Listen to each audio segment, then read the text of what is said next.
इस तरह की पिक को इस तरह का बनाना और इस तरह की पिक को इस तरह का बनाना, ऐसी ऐसी और कैसी कैसी पिकें बनाई जा सकती हैं आईफोन पे एडिट करके। सो आज की वीडियो में मैं आपको आईफोन पे फोटोज एंड वीडियोस एडिट करके दिखाने वाला हूँ। सो सिंपली सबसे पहले मैं आपको अपने आईफोन पे पिक को क्लिक करके दिखा देता हूँ। सो सिंपली मैंने अपने मोबाइल के कैमरे को पोर्ट्रेट पे शिफ्ट कर लिया है एंड सिंपली दो पिक्स क्लिक कर लेता हूँ। कुछ इस तरीके की दो पिक्स जो है ना मैंने क्लिक की हैं।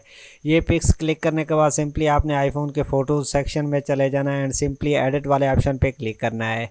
एडिट वाले ऑप्शन पे जो है ना मैं क्लिक करता हूँ एंड नीचे नीचे आपको वेवेड फ़िल्टर अप्लाई कर लेना है। उसके बाद एडजस्टमेंट पे आके हाईलाइट को कम करना है, शेडो को बढ़ाना है। उसके बाद ये कंट्रास्ट को थोड़ा सा आपने पीछे करना है। कंट्रास्ट को पीछे करने के बाद ब्लैक पॉइंट को थोड़ा सा बढ़ाना है। वाइब्रेंस को 100 करना है। सैचुरेशन को थोड़ा सा पीछे करना है।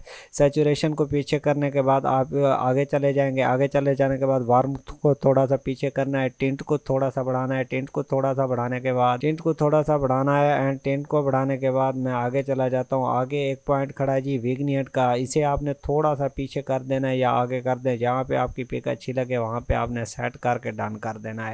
बिफोर एंड आफ्टर आप देख सकते हैं कितनी अच्छी मेरी पिक एडिट होगी। इस तरीके से आप अपने आईफोन पे अपनी पिक्स और वीडियोस को एडिट कर सकते हैं। अगर आज की वीडियो पसंद आई है तो वीडियो को लाइक करें, चैनल को ज़रूर सब्सक्राइब करें। Thanks for watching.